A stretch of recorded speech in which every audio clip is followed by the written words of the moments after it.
Okay, in lesson 3, we will talk about mastering the 3 questions buyers ask first. Okay? Ito yung mga ito yung mga typical na tanong ng buyer mo before they buy a property. This could be done either via the chat conversations, either the phone call, or even during the site visit.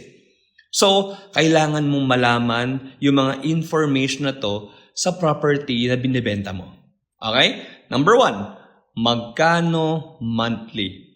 Okay? Importanteng tanong yan, lalong-lalo na sa mga properties na development or yung mga subdivision.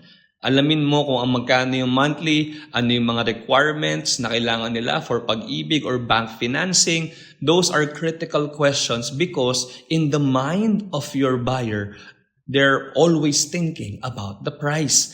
So, alamin mo na agad. Minsan kasi sa dami mong binibenta, hindi mo na agad nalalaman. So, prior to you meeting the person, prior to you having the site visit, please make sure to know at least this information na kung magkano yung monthly. Pangalawa, ilang years to pay.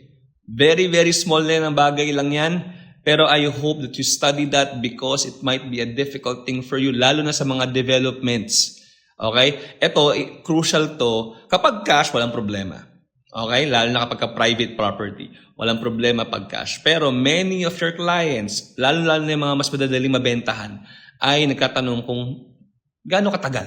Gaano katagal yung kailangan nilang, bunuin para mabayaran yung property na yun. And finally, meron bang promo o may mga discount or promotions ba na ongoing? May mga times meron, pero pag wala, tip ko lang to sa inyo.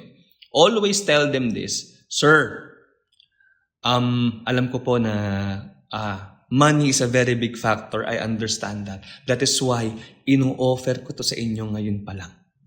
Knowing developments here in Tagum, napakabilis po ng pag-angat ng value. I remember a time, diyan ka nabibigyan ng example mo. Ako, example ko to. I remember a time that we are planning to buy a property na almost 5,000, na I think 5,500 pesos lang per month ang babayaran. Kaso inold namin. Nag-isip kami. Kaya yun, ngayon, a couple of years, I think 4 years after, they're already charging 11,000 pesos per month for the property. Dumoble na po yung presyo. So, di ba, napakagandang bagay na as soon as possible, mag-invest ka na.